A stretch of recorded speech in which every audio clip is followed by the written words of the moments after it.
अस्सलाम वालेकुम। मेरा नाम फैसल है और आप मेरा यूट्यूब चैनल देख रहे हैं। दोस्तों, 2024 के आगाज़ में जो कि एक बहुत अच्छी न्यूज़ आई है, ख़ास तौर पे उन लोगों के लिए जो कि बहुत अरसे से जर्मनी में रह रहे हैं, यहाँ काम कर रहे हैं या वैसे किसी और सिलसिले में आए हैं और काफ़ी अरसा जर्मनी में गुजार चुके हैं। तो ये है कि जर्मन गवर्नमेंट ने एक नया इमिग्रेशन लॉ जो कि काफ़ी अरसे से बहस में था पार्लियामेंट में, वो फाइनली जनवरी 2024 में अप्रूव हो गया है। तो इस वीडियो के अंदर हम इस लॉ के जो बहुत ही की बेसिक पॉइंट्स हैं जो कि काफ़ी डिस्कस हो रहे हैं, उसको देखेंगे। उसका एक बहुत शॉर्ट इंट्रोडक्शन मैं आपको दूंगा। तो चलिए इस वीडियो को स्टार्ट करते हैं। जो पहला पॉइंट है जो कि सबसे मैं कह सकता हूँ कि की पॉइंट है और जिसके बारे में हम कह सकते हैं कि इट्स अ मेजर चेंज, वो है डुअल नेशनैलिटी।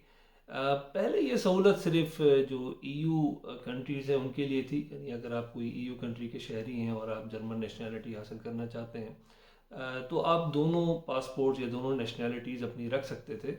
लेकिन जो नॉन ईयू कंट्रीज़ हैं जैसे इंडिया, पाकिस्तान, बांग्लादेश, वहाँ से जो लोग आए हैं, उन्हें जब नेशनैलिटी के लिए अप्लाई करना होता था जर्मन, तो उनके लिए रिक्वायरमेंट थी कि वो अपनी जो ओरिजिनल नेशनैलिटी है उसको गिव अप करें। ये एक बड़ी सख्त रिक्वायरमेंट थी, बहुत से लोग ये नहीं चाहते थे। इसकी वजह से कई ऐसे लोग हैं जिन्होंने चाहे वो रिक्वायरमेंट्स पे पूरा भी उतरते थे लेकिन उन्होंने जर्मन नेशनैलिटी के लिए अप्लाई नहीं किया। लेकिन अब इस न्यू लॉ के तहत ये रिक्वायरमेंट ख़त्म हो गई है। अब जब वो जर्मन नेशनैलिटी के लिए अप्लाई करेंगे, तो उन्हें अपनी ओरिजिनल नेशनैलिटी को छोड़ने की बिल्कुल ज़रूरत नहीं है। ये रिक्वायरमेंट ख़त्म हो गई है, वो दोनों पासपोर्ट अपने पास रख सकते हैं। इसके अलावा इसका दूसरा पहलू ये भी है कि वो लोग जिनके पास ऑलरेडी जर्मन नेशनैलिटी या जर्मन पासपोर्ट है, पहले ये रिस्ट्रिक्शन थी कि वो हैविंग ए जर्मन पासपोर्ट किसी और मुल्क की नेशनैलिटी को हासिल नहीं कर सकते। तो लिहाजा ये रिस्ट्रिक्शन भी ख़त्म हो गई है। अब भले आपके पास जर्मन नेशनैलिटी या पासपोर्ट है आपके पास, अब आप किसी दूसरे मुल्क की भी नेशनैलिटी हासिल कर सकते हैं और आपको अपनी जर्मन पासपोर्ट को या नेशनैलिटी को गिव अप करने की भी ज़रूरत नहीं है। तो ये एक बहुत मेजर चेंज है और ये बहुत से लोग इसको अप्रिशिएट कर रहे हैं, इस पे बहुत से तनकीद भी कर रहे हैं। लेकिन बहरहाल बीइंग इमिग्रेंट, वो लोग जो नॉन ईयू कंट्री से यहाँ पे आए हैं, उन्होंने पढ़ा है, उन्होंने काम किया है, वो नेशनैलिटी हासिल करना चाहते थे, उनके लिए बहुत मेजर न्यूज़ है और इसको बहुत अप्रिशिएट किया जा रहा है। अच्छा, ये जो न्यू लॉ है ये सिर्फ इसमें सिर्फ डुअल नेशनैलिटी नहीं है, इसमें ये एक जर्नल नया इमिग्रेशन लॉ है जर्मनी का, जिसमें बहुत सारे पॉइंट्स हैं। और डुअल नेशनैलिटी तो एक it was just one part of it. तो जो इसका दूसरा की पॉइंट है वो ये है कि आप लोग जानते होंगे कि तकरीबन पहले कोई इमिग्रेंट आया है इस मुल्क में जिसने पढ़ा है या काम कर रहा है, लीगली रह रहा है, टैक्स पे कर रहा है, तो उसको तकरीबन 8 साल इंतज़ार करना होता था कि आफ्टर 8 years ही और she was eligible to apply for the German nationality. और तो इस ड्यूरेशन को, इस टाइम पीरियड को अब चेंज कर दिया है। फ्रॉम 8 साल के बजाय अब वो इमिग्रेंट जो है वो 5 साल के बाद जर्मन नेशनैलिटी के लिए अप्लाई कर सकेगा, गिविंग कि वो 5 साल यहाँ लीगली रहा है, उसने टैक्स पे किया है, कोई जॉब कर रहा है। तो ये भी एक बहुत बड़ी चेंज है। इस टाइम ड्यूरेशन को शॉर्ट कर दिया गया है, 8 साल के बजाय अब आप 5 साल के बाद ही जर्मन नेशनैलिटी के लिए अप्लाई कर सकते हैं।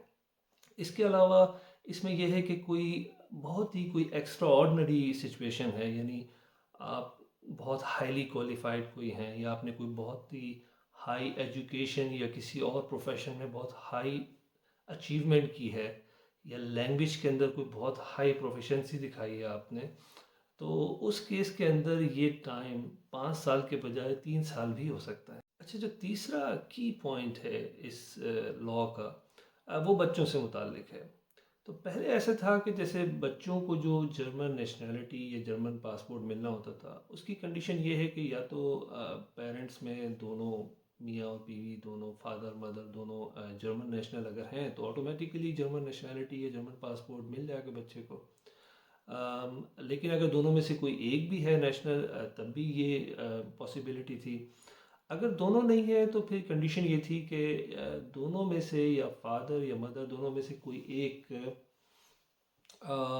تقریباً 8 سال جرمنی میں لیگلی رہا ہو، تو اس کیس میں جو بچہ ہے اس کے پاس یہ رائٹ تھا کہ وہ جرمن پاسپورٹ کو حاصل کر سکے۔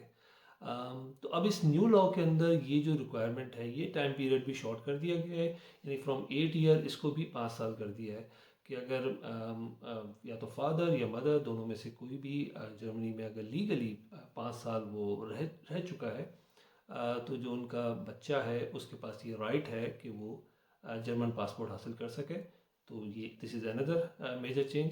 چوتھا جو کی پوائنٹ ہے وہ ہمارے جو بزرگ ہیں، جو اولڈ ایج کے لوگ ہیں، ان سے ریلیٹڈ ہے کہ ان کے لیے یہ ریکوائرمنٹ کہ آپ کے یہاں کوئی بزرگ ہے، وہ اب جرمن نیشنلٹی حاصل کرنا چاہتے ہیں، تو ان کو جو ایک ریٹن جرمن ایگزام ہے یا جو بھی ایگزام دینا ہے، اس میں ریٹن ایگزام بھی ہوتا ہے، ان تمام چیزوں سے ایگزام کر دیا گیا ہے۔ ان کے لیے کافی ہے کہ یہ ایگزام وہ اورلی دے دیں، وہ ایک سارٹ آف ایک یہ ثابت کر دیں کہ وہ تھوڑی بہت جرمن لینگویج میں بات چیت کر سکتے ہیں، تو یہ اتنا ان لوگوں کے لیے کافی ہوگا۔ تو یہ ایک چینج ہے۔ اچھا، اس لاء میں کچھ ایسی چیزیں بھی ہیں جہاں کافی سختی کی گئی ہے، جیسے کہ وہ لوگ جو کہ تقریباً کمپلیٹلی اسٹیٹ فنڈڈ جرمنی میں رہے ہیں، ان کے لیے کافی رکاوٹیں ہیں، مے بی وہ ایلیجیبل نہ ہو سکے جرمن نیشنلٹی کے لیے۔ اس کی ڈیٹیلز جب یہ امپلیمنٹ ہوگا دیکھا جائے گا اس میں کیا فائن ڈیٹیلز کیا ہیں، لیکن بہرحال یہ ایک چیز اس کے اندر ہے جو سامنے آئی ہے۔ اس کے علاوہ اگر کسی کا کوئی بہت ہی extreme recess behaviour, anti Semitism یا کوئی ایسا اوفینس ریکارڈڈ ہے جو کہ بہت سیریس اوفینس ہے، اور گورنمنٹ اگر سمجھے کہ اس اوفینس کی بنیاد پہ جرمن نیشنلٹی ڈینائی کی جا سکتی ہے، یا جو اپلائی کرے گا نیشنلٹی کے لیے اس کو ریجیکٹ بھی کیا جا سکتا ہے، تو یہ دو ایسے پوائنٹس ہیں جس کے اندر کافی مطلب سختی کی گئی ہے اور اس کو کافی ریسٹرکٹ کر دیا گیا ہے۔ دوستوں، یہ وہ کی پوائنٹس تھے جو کہ جرمن جو نیو امیگریشن لاء جو پاس ہوا ہے اس کے اندر موجود ہیں۔ اس کو امپلیمنٹ ہونے میں، جیسے کہ میں نے بتایا کہ تقریباً ابھی 6 منتھ لگیں گے، اراؤنڈ جون ٹائم فریم یہ فلی امپلیمنٹ ہو جائے گا۔ تو پھر اس کو دیکھیں گے کہ اس کی فائن ڈیٹیلز کیا ہیں، اس کے اندر کیا ایسی چیزیں ہیں جو فردر کلیریفیکیشن جس کی ریکوائر ہے، اور اگر ایسی ضرورت ہے کوئی تو انشاءاللہ کسی اور ویڈیو کے اندر اس کو فردر ایکسپلین کریں گے۔ اس ویڈیو کو پلیز شیئر کریں لوگوں کے ساتھ، اس میں کمنٹ کریں، کوئی اس کے بارے میں کوئی کمنٹ ہے پلیز میں اس کا جواب دینے کی کوشش کروں گا۔ اس کو لائک کریں ویڈیو کو، اور چینل اگر آپ نے ابھی تک سبسکرائب نہیں کیا ہے تو پلیز اس کو سبسکرائب کر لیں۔ ابھی تک کے لیے اتنا ہی، پھر کسی اور ویڈیو میں آپ سے ملیں گے۔ Thank you very much. السلام علیکم۔